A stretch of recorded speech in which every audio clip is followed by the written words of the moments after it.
Your Steve Jones Show podcast is loading now. The Steve Jones Show podcast is sponsored by Sunbury Motors, North 4th Street in Sunbury, and Sunbury Motors Kia, routes 11 and 15 in Hummel's Wharf.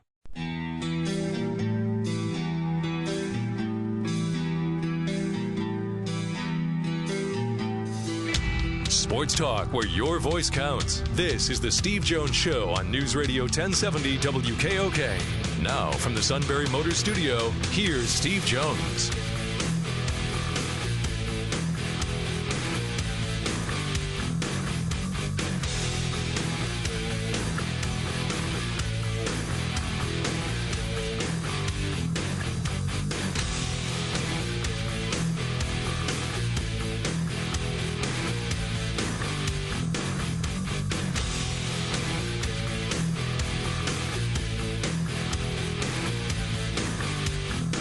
Hey there, Thursday edition of the Steve Jones Show, October 10th, News Radio 1070, WKOK, Sean Carey here. Steve will be there in a moment in the Sunbury Motors studio, Sunbury Motors, Ford, Lincoln, Hyundai, North 4th Street, Auto Plaza, Sunbury, and Sunbury Motors, Kia on the Strip, routes 11 and 15 in Hummel's Wharf. Our email, stevejones@WKOK.com. Like us on Facebook, follow us on Twitter, Twitter handle @SteveJonesPSU, and subscribe to our free podcast. You can get it on either Google Play or Apple Podcasts. Search Steve Jones Show. Hit the subscribe button. Put the shows right in your smartphone and tablet. Take them along with you. Listen to them anytime, anywhere. And also go back in time. We have at least 3 months' worth of archive shows on our homepage at stevejonesshow.com. So we're with you live till 5, and then Steve's back with us tonight, 6:05, with the Coaches Show, featuring James Franklin from Permane Brothers in downtown State College, before the team and Steve leave on a jet plane for Iowa tomorrow. Saturday night primetime here on WKOK. Nittany Lions and the Hawkeyes pregame at 6 and the kickoff just after 7:30 with Steve, Jack, Matt, and Roger. We got a jam-packed show today. We've got our high school football roundtable in about a half an hour, less than that actually, with Gregg Wetzel. He will preview Lewisburg, Jersey Shore. Zach Showers with Selinsgrove Central Mountain at Seals homecoming tomorrow night. By the way, it's also Lewisburg homecoming tomorrow night for the Green Dragons at Christie, with Greg and Justin Michaels on the call. And Shikellamy Holy Redeemer from Berwick tomorrow night here on WKOK. Get a preview of that game with the Chief, Dave Ritchie. Big news out of Philadelphia this morning. Gabe Kapler fired after 2 seasons. Record of 161, 163. Joe Giglio, the terrific Phillies post-game show host on the flagship Sports Radio 94 WIP in Philly, also writes for NJ.com. Get his take on Gabe's firing. And also he did a write-up on NJ.com, some managerial suggestions that the Phillies should take into consideration. So we'll talk to Joe about that live at 4:06. And Steve's brother, Kevin, KJ Kevin Jones, a.k.a. the King, a.k.a. the most interesting man on the entire East Coast, be with us at 4:35 with his pro and college football picks. We've got some tasty college games coming up this weekend. So we'll finish out the show with the King at 4:35. Cam Miller's going to join us tomorrow. Cam Miller from Pro Football Focus, so we'll go through all the grades. And also tomorrow, Mark Morehouse from the Gazette in Iowa City, who covers the team. Get a read on the game from him. Gabe, gone.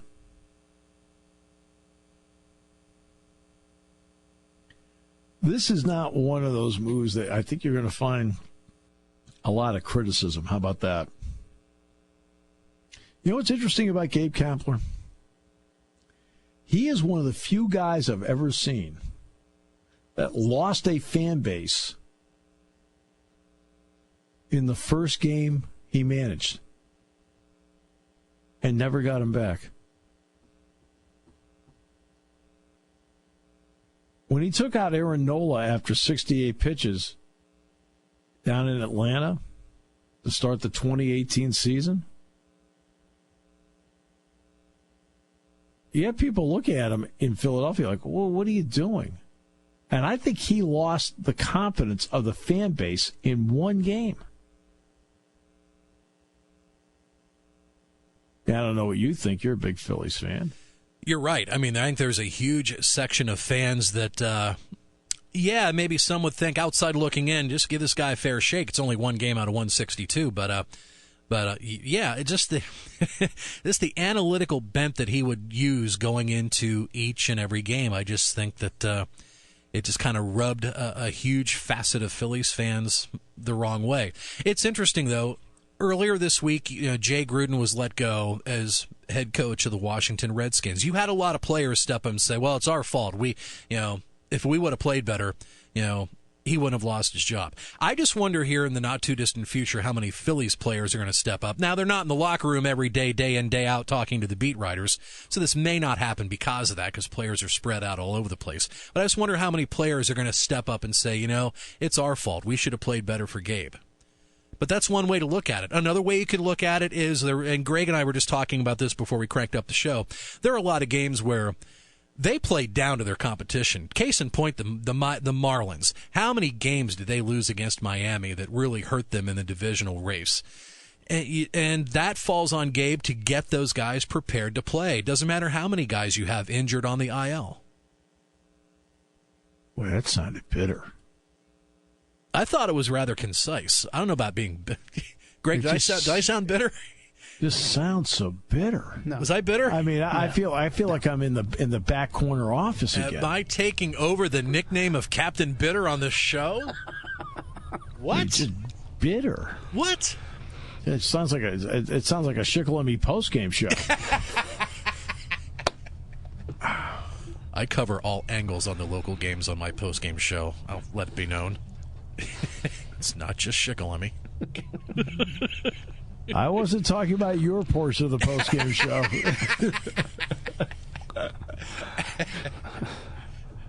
I was talking about the on-site.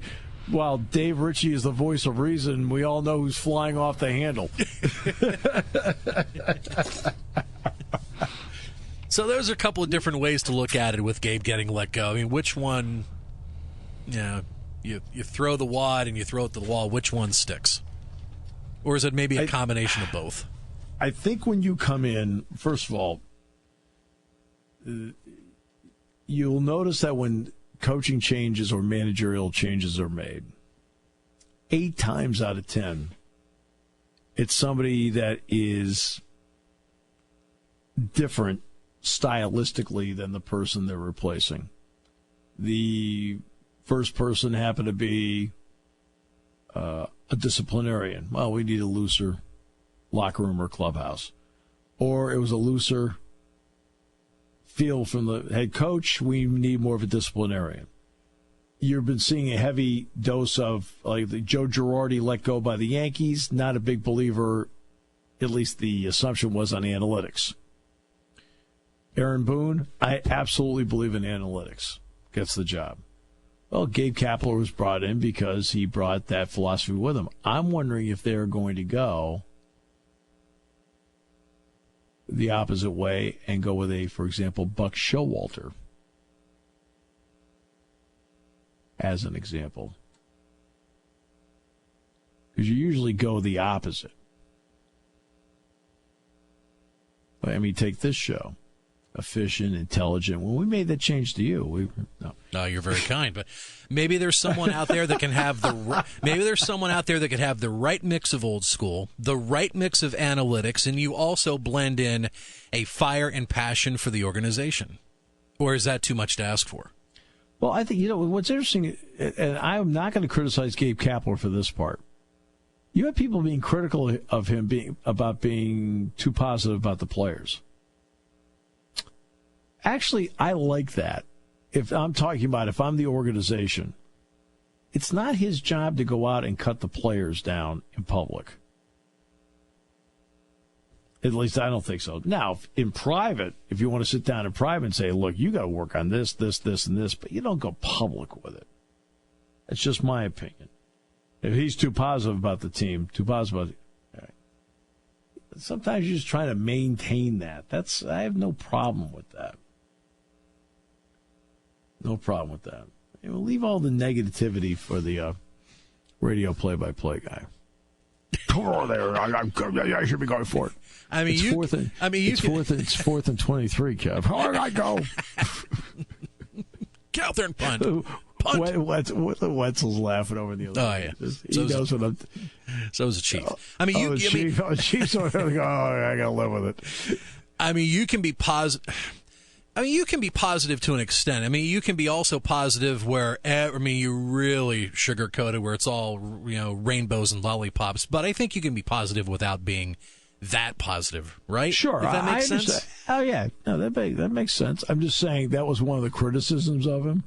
And I'm just not big. I just don't think in an organization. For example, if there's a press conference held outside the radio station every single night, are you going to walk out there every single night and go, well, Steve was way off today? And that's going to draw a better performance? You know what I mean? I think you...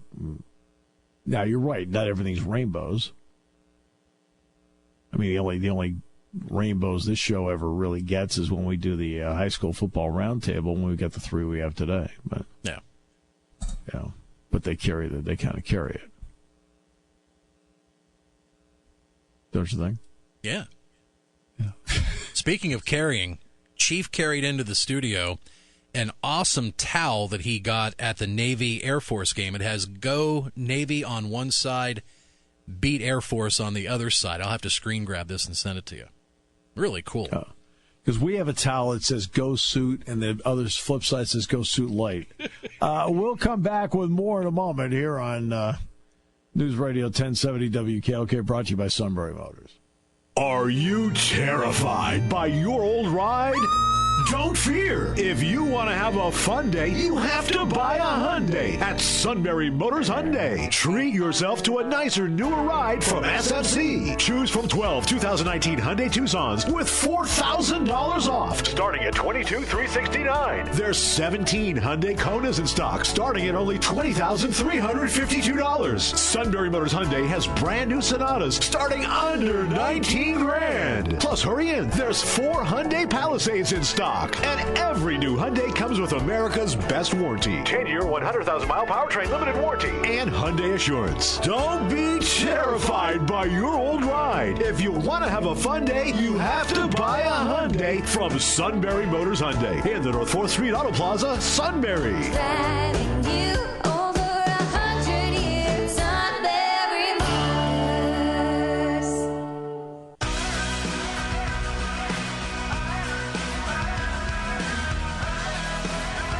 High school roundtable picks. Got a lot going on the show today, and looking forward to it very much. And also, Joe Giglio is going to join us today to talk about the Gabe Kapler move.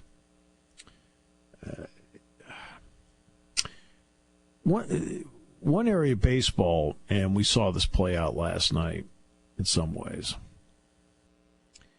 is that I've never seen a sport, especially in the last 10 years, more dependent on career years.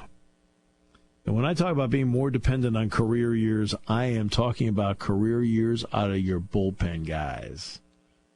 To me, that has been the key to victory for everybody across the board. I'll give you a good example. Joe Kelly, last 2.5 months of the season last year for the Red Sox, the best he's ever pitched in Boston, ever. They let him go in the offseason. The Dodgers picked him up. ERA was in the mid-4s, and then he gave up the grand slam last night. I feel like a lot of these relievers catch lightning in a bottle for a short period of time. I'm not talking about the closers. I'm not talking about the starters. It's those middle relief guys that you pick up that catch lightning in a bottle for you, and they put you over the top. The ability to do it year after year after year, limited. Very limited.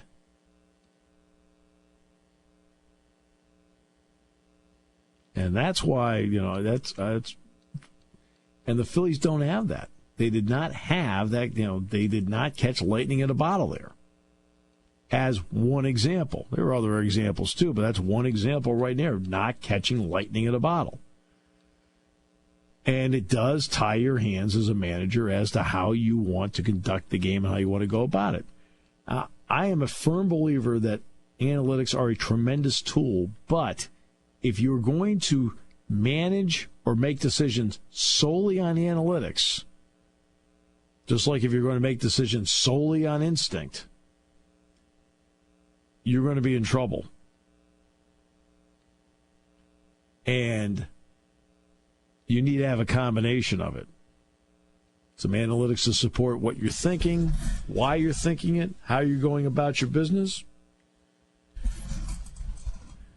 And you also need to have a little bit of instinct every once in a while, where your gut just tells you, we got to do something now. And Gabe Kapler did not give you that impression that that's how he managed.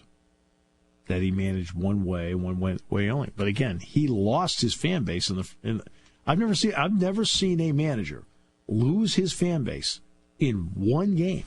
In the 7th inning of his first game as the manager, he lost his fan base. I mean, I find that to be remarkable. He never got their confidence back. Last year, are they going to retain him? All right, fine. Hey, we got Harper. But they never regained, as a manager, you did not have people going, hey, really, Gabe's doing a great job. No, you didn't have anybody saying that. That's the remarkable thing. You didn't have people saying that. Just a thought. High school roundtable after a scheduling situation that looked like we were watching lawn tennis at Wimbledon, back, forth.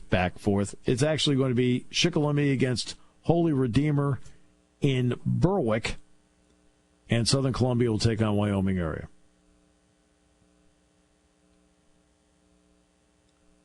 I never saw anything like that in my life. We're going to play him. Everybody agrees. No, you're not. Yes, you are. No, you're not. Yes, you are. No, you're not.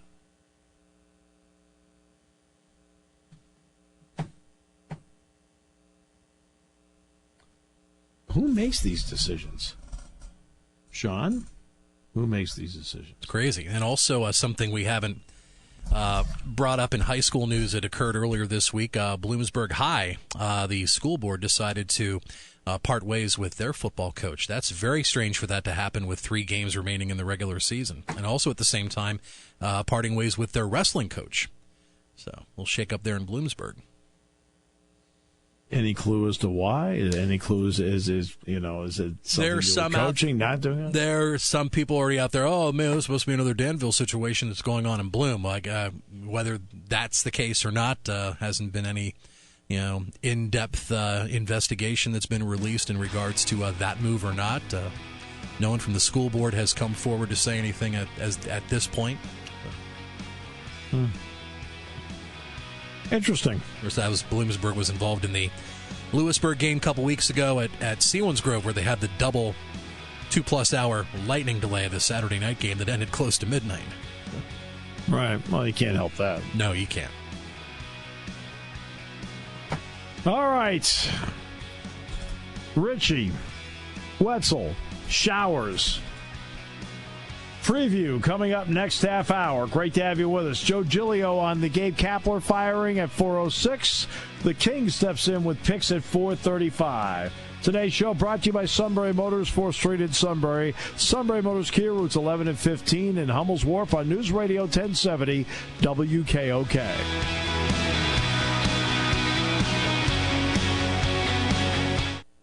Taking your calls at 800-795-9565. This is the Steve Jones Show on News Radio 1070 WKOK. Now, from the Sunbury Motors Studio, here's Steve Jones. All right. Today's show brought to you by Sunbury Motors, 4th Street in Sunbury. Sunbury Motors Kia, routes 11 and 15 in Hummel's Wharf. Here's the text of the day. From? I'll let you know in a second. Oh, okay. Sorry. Just slow down. Okay. Well, hit the brakes. Sorry. You do know it's football season. Enough baseball.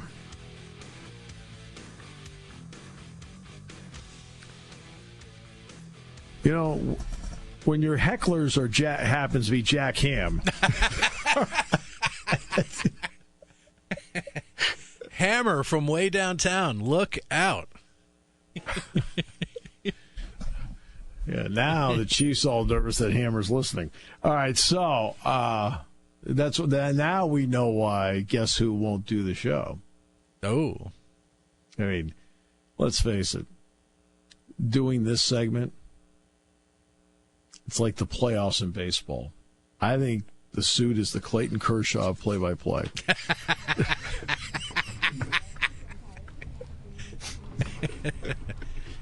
Actually, you said that right before he put on the headset. So there you go. So that'll be between us. He can catch that part on the podcast. Yeah, there you go. Oh, Wetzel's Since he's the there. digital guy. Yeah. You know, so. Yeah. So we'll start out with Shikellamy at Holy Redeemer.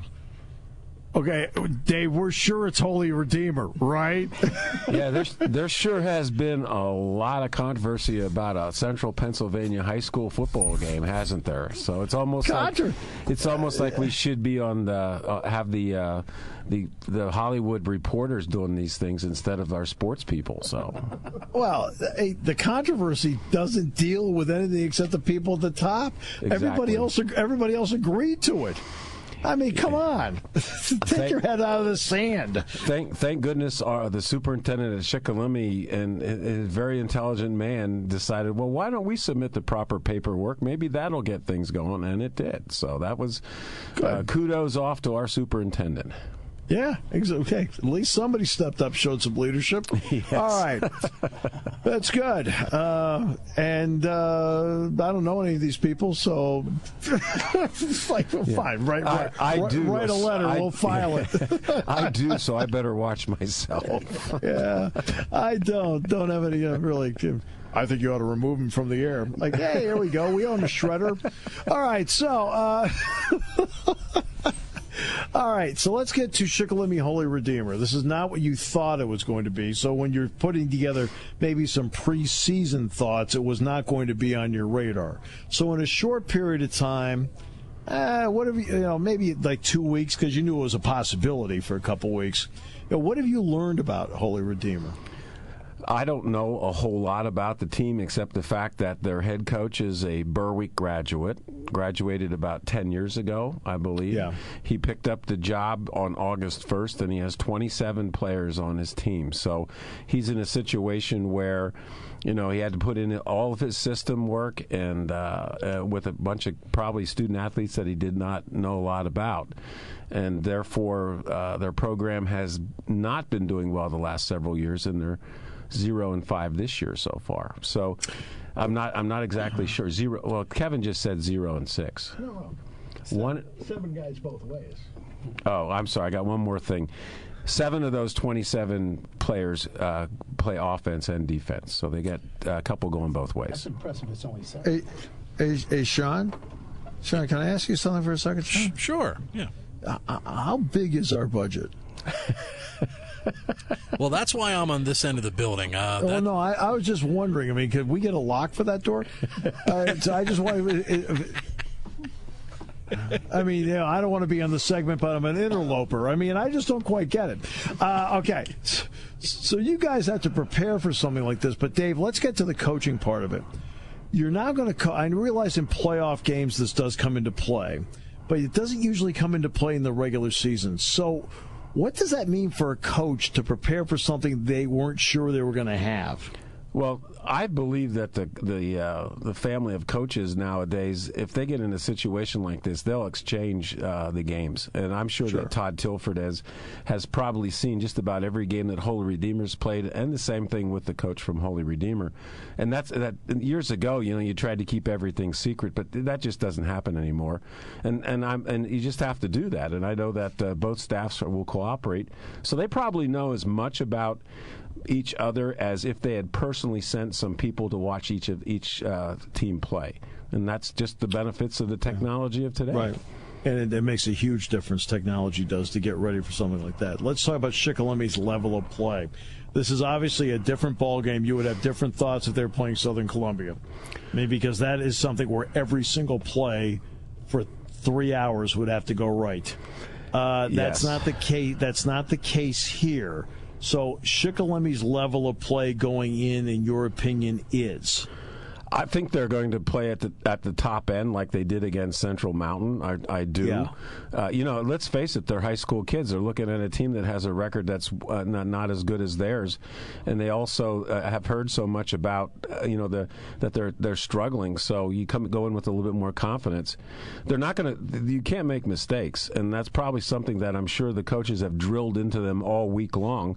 That you're going to have to play your best game if you want to beat this team, because they're certainly doing the same thing on the other end at Holy Redeemer, and I think you'll see the kids are psychologically going to be up. I just hope they get over this.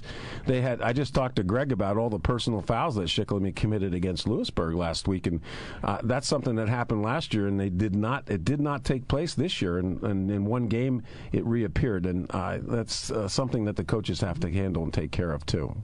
No question about it. And I think the other part too is I think you need to get up early. You need to play with the lead. Yes, exactly.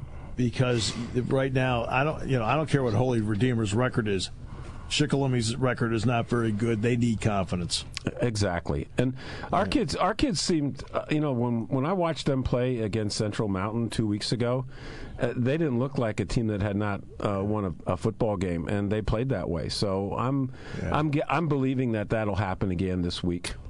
I will get back to you at the end if you don't mind, Dave. Sure, that's fine. I wanted to get into your Navy Air Force experience. Sure, we'll do. I'm here.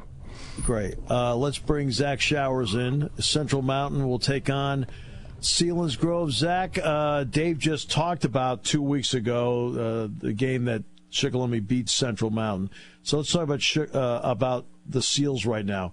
What's Selinsgrove's level of play? Are they better this week than the week before, better than the week before? Where are they?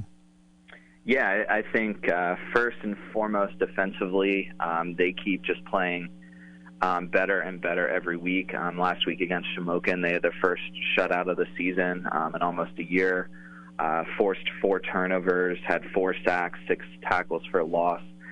So defensively, there's a lot of confidence right now that they're going to make plays regardless of who they're going against, if that's in the passing game or running game. Offensively, they're, like we've talked about, I think every week this season, they're still up and down. Last week against Shamokin, they really struggled in the first half. It was just one of those, to put it nicely, it wasn't a real good half of football to watch on either side. A lot of sloppiness, a lot of turnovers. But then in the second half, they actually came out. They made some big plays in the passing game. They only completed 4 passes, but one of those was a 70-yard touchdown to Josh Nyland. And as the game went on, they were actually able to establish the running game a little bit more with going just a little bit more straight ahead, not a lot of tosses and stretch plays, but really just establishing that running game. And we also saw Danny Schock, the quarterback, after he had a sack and a tackle for a loss on his first 2 carries, ended up responding with 70 yards rushing on his final 7 carries. So there's a lot of I think there's some positives in getting the running game involved with the quarterback as well. I think right now Seals Nation is hoping that can translate well the next couple weeks. Okay. Normally when you're playing terrific defense, it has the ability to set up a shorter field for the offense. Is that happening? Yeah, actually it is. I spent some time this week taking a look at Selinsgrove's scoring drives. And of their 18 scoring drives, 5 of them have actually begun inside the opponent's 20-yard line. And 3 more of them actually started between the 21 and the 50-yard line. So there's been a bit of a positive effect of that. And that's happened defensively. It's also happened with special teams. Selinsgrove's punter, Wyatt Metzger, is averaging close to 40 yards a punt. He had a 68-yard punt last week. And seems like every week he's putting 2 or 3 punts inside the 20, and I guess had over a 50-yard punt probably 5 or 6 times this season. So it's definitely helped with field position, because as a whole this team hasn't shown the ability to really drive the length of the field a ton. So being able to set that up has definitely been an important factor, especially the last 2 or 3 weeks here. And your thoughts on what's important against Central Mountain? They've struggled. They're coming into the game 0-7. I think it's an opportunity for Selinsgrove to just continue to improve. They have a passing game that's thrown for over 1,000 yards with 3 consistent wide receivers that each have over 20 catches. So I look at it with Selinsgrove's 3-5 defense. They're not a team that's going to go out and go nickel, but they are a team that can create a lot of pressure. So I think defensively, it's shutting that passing game down with pressure. Offensively, they've giving up well over 200 yards a game, and they've given up over 300 yards a couple times this season. So it's an opportunity for Selinsgrove to be able to establish the running game and hopefully gain some confidence with some shots downfield. So obviously, you expect Selinsgrove to run away with this one.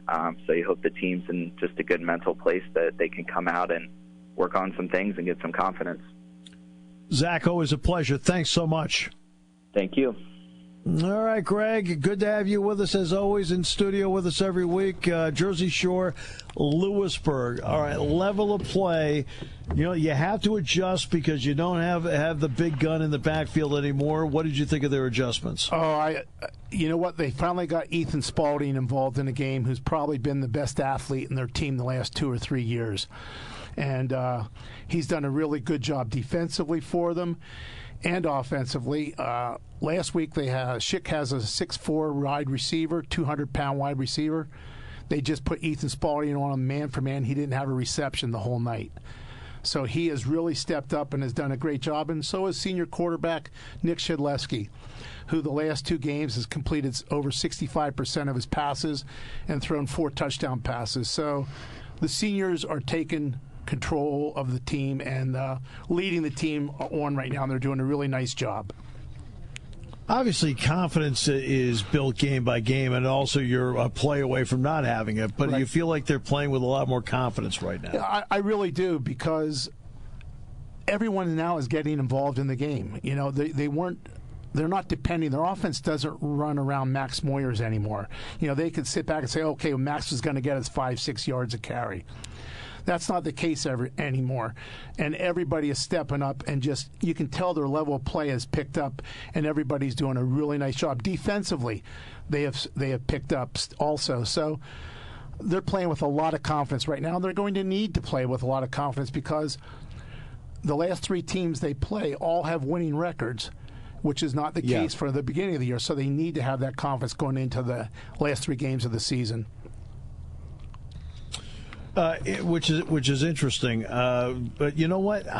I always have a theory at some point you have to be ready for something. That's right. So I feel like, and I think at some point you got to find out who you are. Is this about the time we start finding out who they are? It is, and because right now they're going to play a team in Jersey Shore who has physically beaten them the last 3 years.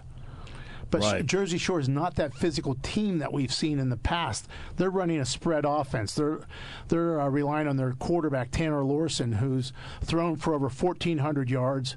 He has 15 touchdown passes, and he also leads the team in rushing. So, and I think he's rushed for 8 touchdowns, if my memory serves me correct. So they know they have to be sharp defensively against this team, and they know they can move the ball. They have the confidence now that they can move the ball against anyone, because last week against Shikellamy, they put up close to 400 yards of offense, and they didn't have their main running back on the field the whole game. So they feel confident about that. Their defense, they're starting to feel better who they are defensively, and I think they're really looking forward to this game tomorrow night. All right, so the keys, is it going to be up front? I mean, about the ability to match up front with these guys? I think the key to the game is going to be Lewisburg's defensive line against Jersey Shore's offensive line. If they can put pressure on Tanner Lorson, he's a different quarterback. And you know that. You're a different quarterback if you have somebody chasing you down or in your face. And I think that's going to be the key to the ball game. Yeah, and I'm about to witness that firsthand on Saturday night. I hope you do. If Stanley has time, he's really good. If he doesn't have time, he's the first one to know he's not good at it. That's exactly right. All right, Dave, I wanted to bring Dave Ritchie back in. Dave did not do last week's game between Shikellamy and Lewisburg, but he was at the Navy Air Force game. Dave, what kind of experience was it to see, it's not Army-Navy, but to still see two service academies play each other? Well, anytime you go to an academy to watch a football game, even if they're not playing each other, just the history behind their programs, and also the amount of participation that you see between, in this case, the midshipmen and the rest of the fans, is worth the price of admission itself. I mean, two F-18s fly over before the game. You see 4,000 midshipmen march in and then properly put themselves off the field into the seats, and then five Navy skydivers come out from 10,000 feet, and one with the American flag, the other with the Navy flag, and they proceed to land right in the 50-yard line of the stadium. So that in itself is I hate to use the phrase, but worth the price of admission. And the other thing is the camaraderie between the two teams. When they're playing football, they are die-hard, I guess we use the word enemies. But, after the game and before the game, there's a lot of sportsmanship, and, they know they're all participating in programs that are protecting our country, and they're brothers in arms. So it's if you haven't got a chance to go to West Point or went down to Annapolis, or if you get a chance to go to Baltimore or Philadelphia to see the Army-Navy game, you should put that on your bucket list. Yeah. And it's interesting, many years, the late Walter Barr, who played in the 1950 World Cup soccer team, he assisted on the goal that beat England 1-0, coached here forever at Penn State in soccer, always told me whenever they played a service academy, he says, we always have to keep in mind, he says, that we're playing a game, they're playing something bigger than we are. Exactly. They're preparing for something completely different compared to what we are. Steve, if I could add the way that game ended, Navy went 75 yards with 2 minutes on the clock, and they run the option, and their quarterback's 150 pounds soaking wet, and he went the last 10 yards and scored, and it gave Air Force a chance to come back and maybe kick a field goal. But on fourth and 20 with 1 second left, they threw a pass to the flanker, and he tried to come back, and they tackled him. The ball came loose, and the Navy defensive man picked it up and went in to score another touchdown. Immediately, there was celebration from the players. Then the flags from the officials went up, but they were completely surrounded by 4,000 white midshipmen, the white uniform midshipmen, and from the 50-yard line down to the end zone, and you just can't explain that unless you see it in person. It was just awesome. And after the game, they went and they did the Air Force alma mater, and then everybody went over and did the Navy alma mater, which was again great. And nobody left. There was 35,000 people there at the beginning of the game. There were 35,000 people there at the end of the game. That's remarkable. Dave, great story. Appreciate the perspective very much. And I did see Beano Cook's away schedule that you told me about last week. Oh, you saw that? I told you about that? Yeah. Yes, I did. That's a great story. I hope it gave you a laugh. It meant more to me actually seeing that and then what he said. So thank you very much. You're welcome very much. Sean, did we get a lock for that door? Working on it. Yeah. I mean, I'm only thinking of the ratings. Back with more in a moment here on News Radio 1070 WKOK.